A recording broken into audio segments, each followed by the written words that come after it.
But at the end of it, I don't want to go because these things are all, the tapes are available, the records are there. In fact, only about 2 weeks ago I saw a set of the records again. The transcripts are available. But we talked about the Nigerian situation, and certainly at the end everybody says, oh, you told them this, you did that. The fact was that our case was so clear that I actually believe at the end of ABURI that the problem was not Gowon, but probably some ambassadors in Lagos who were pressing for something else. Because we understood each other. We agreed on every single point. The drafting was, in fact, my chief secretary with 2 other chief secretaries from the other side. They said, no. And drafted and agreed. We looked at it, we agreed. General Ankara read over the whole report again to us at the end.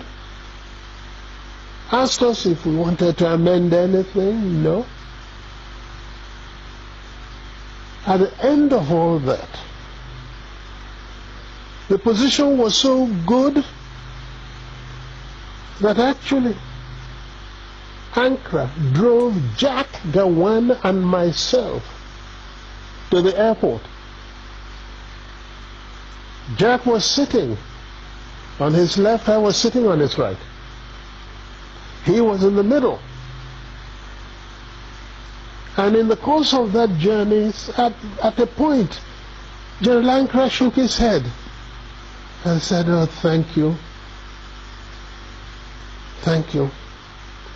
If only we can go on like this, everything would be all right. I believe I was the one. As I do now from time to time, I go for the dramatic.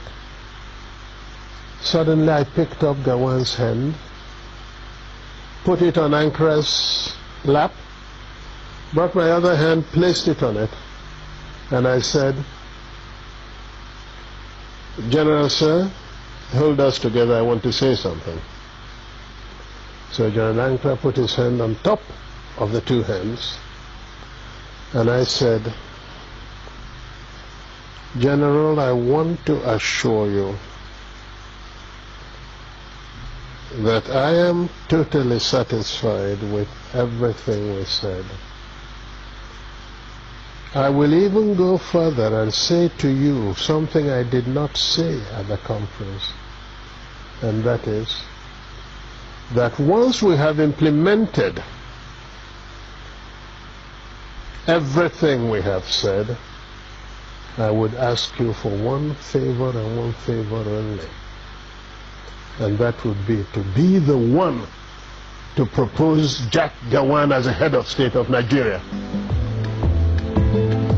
It was a 2-day conference of peers and old mates, but its aftermath produced even further controversy.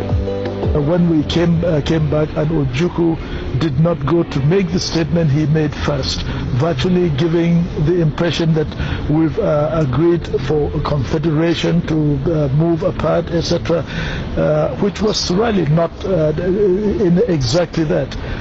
If I had had the opportunity to make my broadcast in the first, because that was the agreement, not for him to make the broadcast first, then if I had committed myself to what he said, then there wouldn't have been any problem.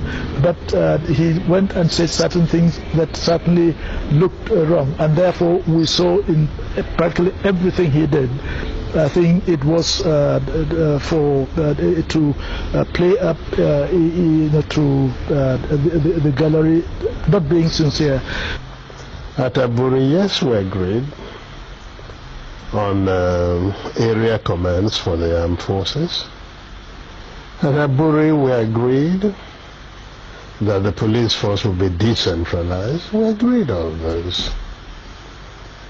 Yes. We agreed even to show that we didn't separate. At ABURI, we also agreed on certain revenue formula. That's what happened at ABURI. ABURI again, because I always end up, it sounds odd today, but I always end up by saying I must have been naive, because I believed actually that would be the end. I'll confess to you, when I got back to Enugu, oh yes, I had a party, believing that probably the danger was over. That's what we thought. Until they then began to deny everything. It was the denial of Nigeria that made me publish the tapes of ABURI, because we had insisted that each one should have a set of tapes. Everybody talks about confederation. Go and look at the transcript. There is no time that the word confederation came from my lips. In broad terms, ABURI changed the title of head of state from Supreme Military Commander to Commander-in-Chief. It gave the regions control over internal affairs, and concurrence of each region was now required for any decision affecting the whole country.